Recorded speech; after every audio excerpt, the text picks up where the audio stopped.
सुमित एक बड़े कटोरे में उबले हुए आलू और मसाले मिला रहा है। उसके चेहरे पर बहुत गर्व है।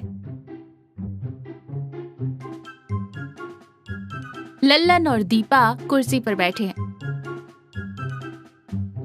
प्रीति पीछे से पानी के ग्लास और खाली प्लेटें ला रही है।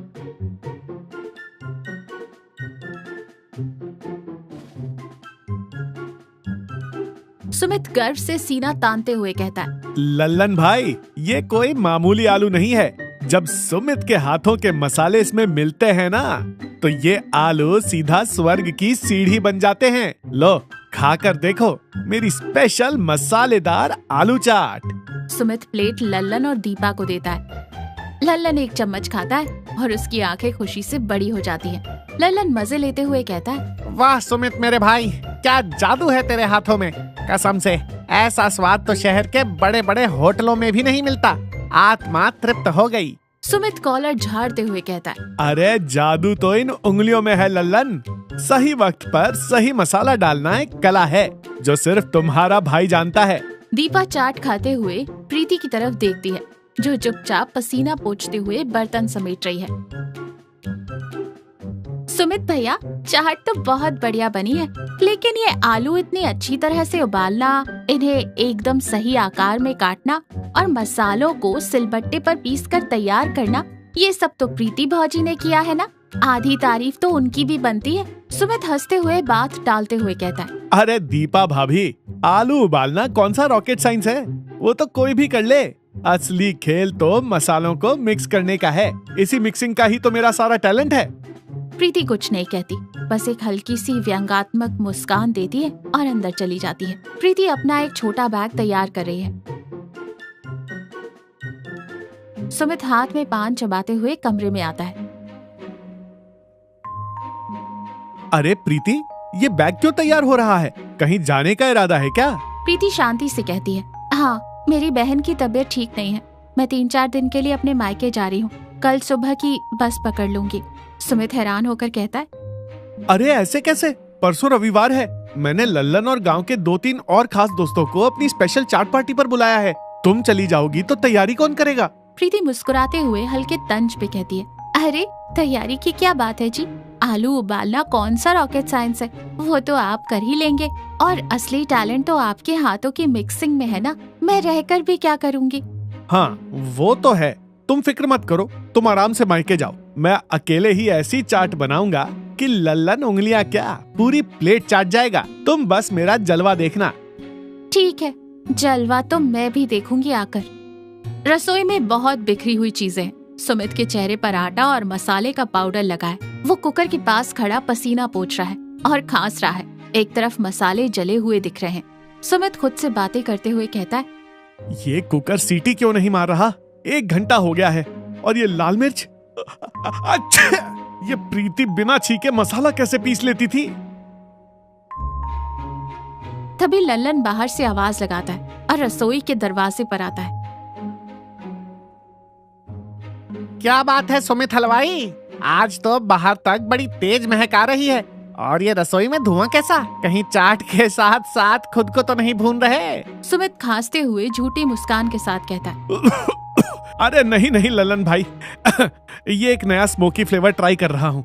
एकदम नया आविष्कार है। तुम बस बाहर बैठो, मैं अभी जादू लेकर आता हूँ। लल्लन और दीपा मेज पर बैठे। सुमित बहुत ही नर्वस चेहरे के साथ प्लेटें लेकर आता है। चाट का रंग थोड़ा अजीब सा है। वो प्लेटें मेज पर रखता है। लीजिए सुमित स्पेशल चाट, खाइए और बताइए। लल्लन बड़े उत्साह के साथ चम्मच भरकर मुंह में डालता है।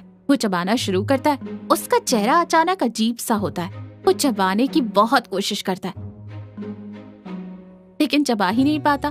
भाई सुमित, एक बात बता, ये तूने आलू उबाले हैं या नदी के पत्थर तवे पर सेक दिए हैं? दांत टूट गए मेरे। तभी दीपा खाते ही खांसने लगती है। ये मसाला, उफ, सुमित भैया, इसमें स्वाद तो कुछ नहीं है, बस कच्ची मिर्च और जला हुआ धनिया दिख रहा है। मेरे तो कान से धुआं ही आ रहा है। सुमित शर्मिंदा हो जाता है। वो अपनी ही प्लेट से एक चम्मच खाता है और खाते ही उसका मुंह कड़वा हो जाता है। वो तुरंत पानी पीता है। सुमित उदास होकर कहता है, लल्लन, आज समझ में आ गया, मेरे हाथों में कोई जादू नहीं है। जादू तो शांत औरत के हाथों में था, जो बिना थके, बिना कोई क्रेडिट लिए घंटों रसोई की गर्मी में खड़ी रहती थी। लल्लन गंभीरता से सुमित के कंधे पर हाथ रख के कहता है, दोस्त, हम अक्सर जो चीज हमें बनी बनाई मिल जाती है उसकी कीमत भूल जाते हैं। घर की नींव बाहर से नहीं दिखती, पर उसी पर पूरा घर टिका होता है। प्रीति भौजी इसी चाट की असली नींव थी। बस स्टैंड पर सुमित उदास चेहरा लिए खड़ा है। बस रुकती है और प्रीति नीचे उतरती है। सुमित तुरंत आगे बढ़कर उसके हाथ से बैग ले लेता है। प्रीति हैरानी से कहती है, अरे आप मुझे लेने आए हैं? आज तो बड़ा चमत्कार हो गया। हाँ तो बताइए, कैसी रही रविवार की सुपरहिट चाट पार्टी? पार्टी तो बहुत बड़ी फ्लॉप रही प्रीति, मुझे माफ कर दो। मुझे लगता था कि मैं बहुत बड़ा कलाकार हूँ, लेकिन सच तो ये है कि जब तुम आलू उबालती हो तो उसमें अपना प्यार मिलाती हो, जब तुम मसाले पीसती हो तो उसमें अपनी मेहनत का स्वाद डालती हो। मैं तो बस उन सबको मिलाने वाला एक मजदूर हूँ। असली मालकिन और असली जादूगरनी तो तुम हो प्रीति। प्रीति के चेहरे पर एक बहुत ही प्यारी और संतुष्ट मुस्कान आ जाती है। उसकी आंखों में खुशी के आंसू हैं। वो सुमित की समझदारी और बदलाव से बहुत खुश है। प्रीति प्यार से कहती है, चलिए घर चलिए, आज की चाट हम दोनों मिलकर बनाएंगे। सुमित और प्रीति दोनों एक साथ खड़े हैं। प्रीति मुस्कुराते हुए आलू और मसाले तैयार करके सुमित को दे रही है और सुमित बहुत इज्जत के साथ उन्हें मिला रहा है। लल्लन और दीपा बैठे हैं।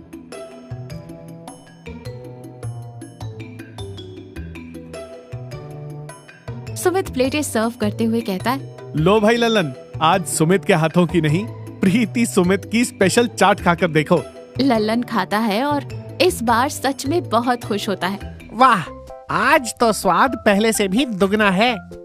सुमित प्रीति की तरफ देखकर मुस्कुराते हुए कहता है, स्वाद तो दुगना होगा ही ना, क्योंकि आज इसमें सिर्फ मसालों का घमंड नहीं है, बल्कि दो लोगों की मेहनत और एक दूसरे के लिए इज्जत मिली हुई है। दीपा हंसते हुए कहती है, चलिए इसी बात पर मुझे एक प्लेट और दे दीजिए। सब जोर से हंसते हैं। प्रीति और सुमित एक दूसरे को देखकर मुस्कुराते हैं। तो देखा, दुनिया का कोई भी काम, चाहे वो घर का हो या बाहर का, किसी एक इंसान की वजह से सफल नहीं होता।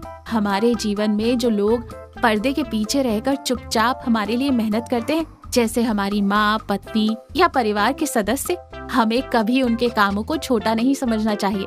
सच्ची सफलता और जिंदगी का असली स्वाद अपनों की इज्जत करने और मिलकर काम करने में ही है।